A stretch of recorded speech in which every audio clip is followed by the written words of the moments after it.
মেখলিগঞ্জ ব্লকের কেশারহাটের নেতাজি যুব সংঘ ও পাঠাগারের ২৬তম বার্ষিক অনুষ্ঠান সমাপ্ত হল বৃহস্পতিবার রাতে। নেতাজির ১২৭তম জন্মজয়ন্তী উৎসব উপলক্ষে ৩ দিনব্যাপী এই অনুষ্ঠানের আয়োজন করা হয়। গত ২৩শে জানুয়ারি অনুষ্ঠানের সূচনা হয়। নেতাজি মুক্ত মঞ্চে আয়োজিত এই অনুষ্ঠানে বিভিন্ন প্রতিযোগিতামূলক সাংস্কৃতিক অনুষ্ঠানের পাশাপাশি বসে আঁকো প্রতিযোগিতা অনুষ্ঠিত হয়েছে। শেষ দিনে পরিবেশিত হয় বহিরাগত শিল্পী সমন্বয়ে মনোজ্ঞ সঙ্গীত অনুষ্ঠান। নেতাজি জন্মজয়ন্তী উদযাপন কমিটির সভাপতি অনন্ত বর্মন, সহসভাপতি অসীম বর্মন, সম্পাদক সম্রাট রায়, সহসম্পাদক উৎপল বর্মন ও কোষাধ্যক্ষ সায়ন সরকার জানিয়েছেন, সুষ্ঠুভাবে অনুষ্ঠান সম্পন্ন হয়েছে।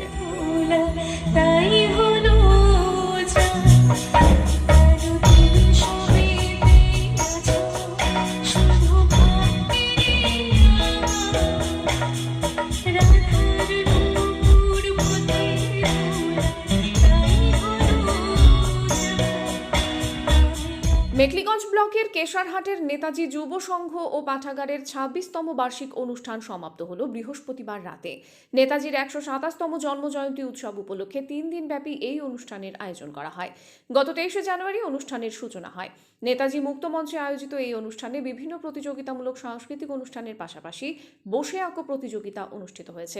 শেষ দিনে পরিবেশিত হয় বহিরাগত শিল্পী সমন্বয়ে মনোজ্ঞ সঙ্গীত অনুষ্ঠান। নেতাজি জন্মজয়ন্তী উদযাপন কমিটির সভাপতি অনন্ত বর্মন, সহসভাপতি অসীম বর্মন, সম্পাদক সম্রাট রায়, সহসম্পাদক উৎপল বর্মন ও কোষাধ্যক্ষ সায়ন সরকার জানিয়েছেন, সুষ্ঠুভাবে অনুষ্ঠান সম্পন্ন হয়েছে। খ্রিস্টানের পক্ষ থেকে হিয়া ভরা ভালোবাসা জানান। জানি আপনারা অনেকক্ষণ থেকে অপেক্ষা করছেন আজকের এই অনুষ্ঠানের জন্য। আজকের যে অনুষ্ঠান আমরা শুরু করব এবং তার আগেই একটা কথা আপনাদের থেকে নেব এবং নিয়ে আর সময় চলো, থ্যাংক ইউ। এই মুহূর্তে মঞ্চে আজকের আমাদের গ্যালাক্সি অর্কেস্ট্রারে আমরা আজকে অনুষ্ঠান শুরু করবো। অবশ্যই